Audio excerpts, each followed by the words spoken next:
دن بدن کھلنے لگا ہے نعمت الاسلام یہ۔ بسم اللہ الرحمن الرحیم۔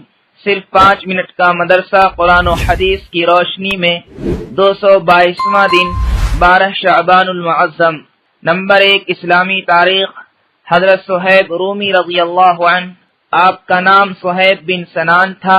آپ اصلاً عرب ہیں، لیکن بچپن میں رومی فوج نے ان کے گاؤں پر حملہ کر کے لوٹ لیا تھا اور بچوں کو اٹھا لے گئے۔ ان میں ایک یہ بھی تھے، ان فوجیوں نے سارے بچوں کو غلام بنا کر بیچ دیا۔ جب وہ بڑے ہوئے تو وہاں سے بھاگ نکلے اور مکہ چلے آئے۔ چونکہ آپ روم سے آ کر مکہ میں بسے، اس لیے لوگ صہیب رومی کہنے لگے۔ مکہ میں انہوں نے تجارت کا پیشہ اختیار کیا۔ اللہ تعالیٰ نے ان کے مال میں بڑی برکت دی اور وہ کافی مالدار ہو گئے۔ ایک مرتبہ حضرت صہیب رومی رضی اللہ عنہ تجارتی سفر سے مکہ واپس آئے تو حضور صلی اللہ علیہ وسلم کی ایمانی دعوت کے شروع ہونے کی خبر سنی۔ حالات کی تحقیق کی، آپ صلی اللہ علیہ وسلم سے ملنے دار ارقم پہنچے تو اسی وقت حضرت عمار بن یاسر رضی اللہ عنہ بھی پہنچے۔ دونوں نے ایک ساتھ اسلام قبول کیا۔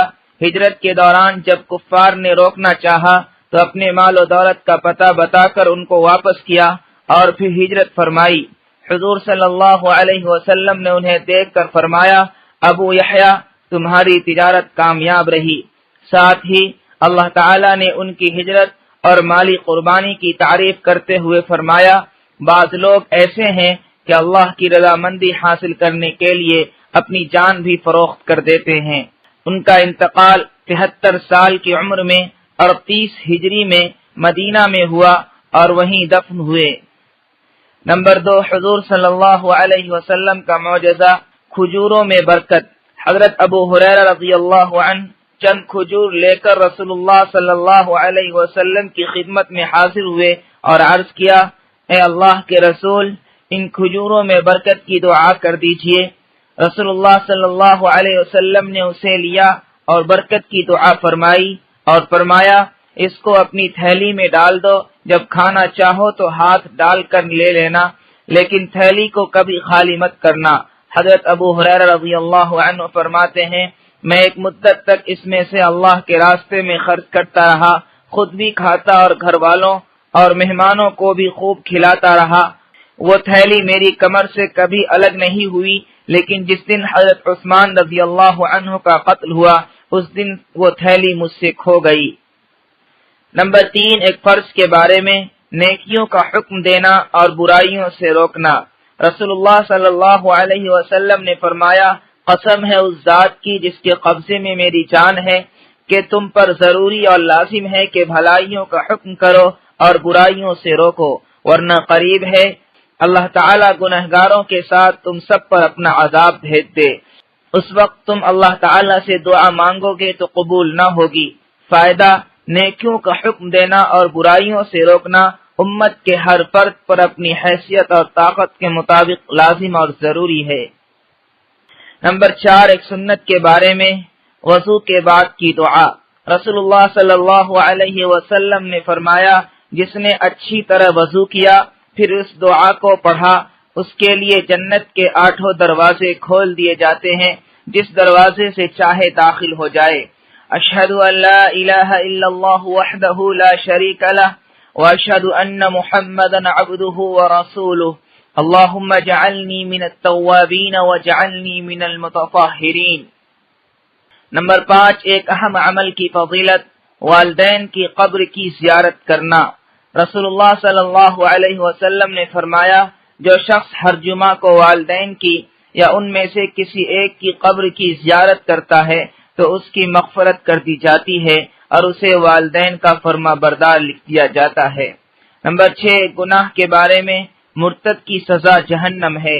قرآن میں اللہ تعالیٰ فرماتا ہے، یقیناً جو لوگ ایمان لائے، پھر کافر ہو گئے، پھر مسلمان ہوئے، پھر کافر ہو گئے، پھر اپنے کفر میں بڑھتے چلے گئے، تو ایسے لوگوں کو اللہ تعالیٰ ہرگز نہیں بخشے گا اور ان کو سیدھی راہ بھی نہیں دکھائے گا۔ نمبر 7 دنیا کے بارے میں، دنیا داروں سے دور رہنا۔